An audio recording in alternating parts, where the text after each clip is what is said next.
আসসালামু আলাইকুম গাইস, কি অবস্থা সবার? আশা করি সকলে অনেক ভালো আছেন। আপনাদের সবাইকে স্বাগতম জানাচ্ছি এসটি পিজন ইউটিউব চ্যানেল থেকে। সো গাইস, আজকে আপনাদের সবাইকে আমি দেখাবো আমার কবুতর কিছু শেয়ার করব, কবুতরের কিছু বিষয়। সো গাইস, ভিডিওটা সবাই একমতে দেখতে থাকবেন। এন্ড ভিডিওটা যদি ভালো লাগে ভিডিওতে একটা লাইক করবেন, পাশে থাকা সাবস্ক্রাইব বাটনে সাবস্ক্রাইব করে সবাই আমাদের পাশে থাকবেন। সো দর্শক, এখন যেই গরম পড়ছে আমাদের বাংলাদেশে, এই গরমের ভিতরে দেখেন কবুতর কিভাবে গোসল করতেছে। আমি কিন্তু এই জায়গায় একটি বলের মাঝখানে পানি দিয়ে অল্প কিছু পানি দিয়ে দিয়েছি। এখানে কিন্তু অলরেডি প্রতিটা কবুতরই আমার গোসল করে ফেলেছে এবং ওই জায়গায় কিন্তু ওরা রোদ পোয়াচ্ছে।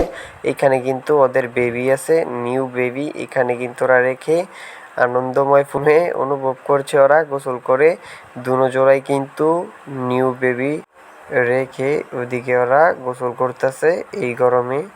আর যেই গরম, এই গরমে তো আমরা মানুষই ঠিক থাকতে পারতাছি না গাইস। তো আপনারা সবাই কিন্তু আপনাদের কবুতরকে কন্টিনিউ গোসল করাবেন এবং গোসল করানো হচ্ছে রোগ জীবাণু থেকে বিরত থাকা। রোগ জীবাণু থেকে ভালো থাকে কবুতরগুলো, সুস্থ সবল থাকে। যত গোসল করবে কবুতর তত পরিষ্কার থাকবে। সবাই ভিডিওটা ভালো লাগলে ভিডিওতে লাইক দিবেন, পাশে থাকা সাবস্ক্রাইব বাটনে সাবস্ক্রাইব করে সবাই আমাদের পাশে থাকবেন। আজকের ভিডিওটা এই পর্যন্তই, সবাইকে ধন্যবাদ।